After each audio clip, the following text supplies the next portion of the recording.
ស្ដាយអនុសាស្ដាយញាតទេកា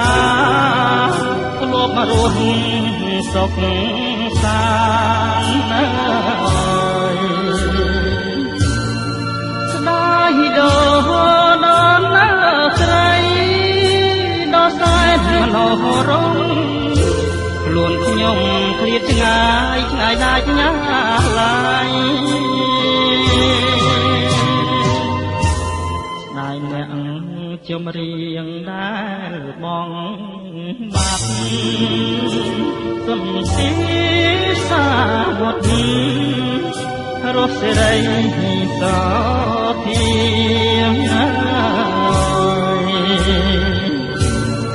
បែនរនសុំមាត់អមយេនារីខ្លាយជាធូលីលាចាក់លោកាខ្ញុំប្រត់ណាតែកាយតែចិត្តចាំនៅស្អប់រឿងស្រើនៅក្នុងលោកាខ្ញុំប្រត់ម៉ែប្រត់គូសង្សារគូលណែនអរាសោកាគ្មានលហាអូអិនព្រំដែលមានចេស្តាអស់លោកអ្នកនឹងតាទឹងទាំង5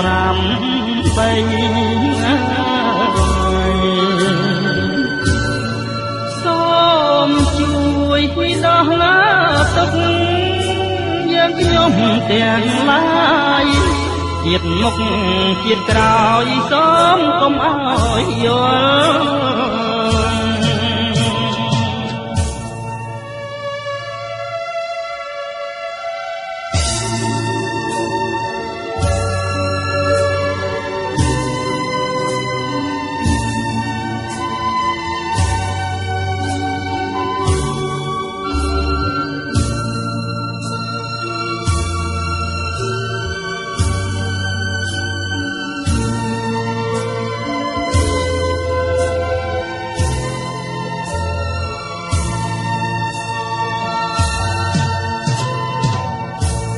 ខ្ញុំ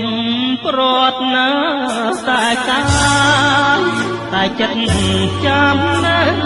ស្អប់រឿងអាស្រូវនៅក្នុងលោកា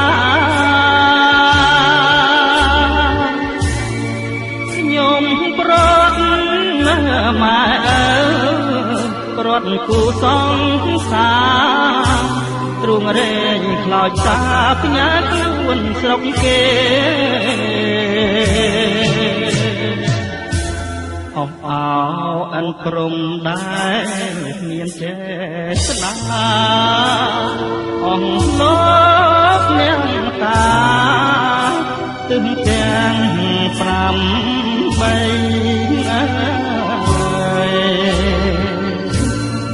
សូមជួយដោះឡា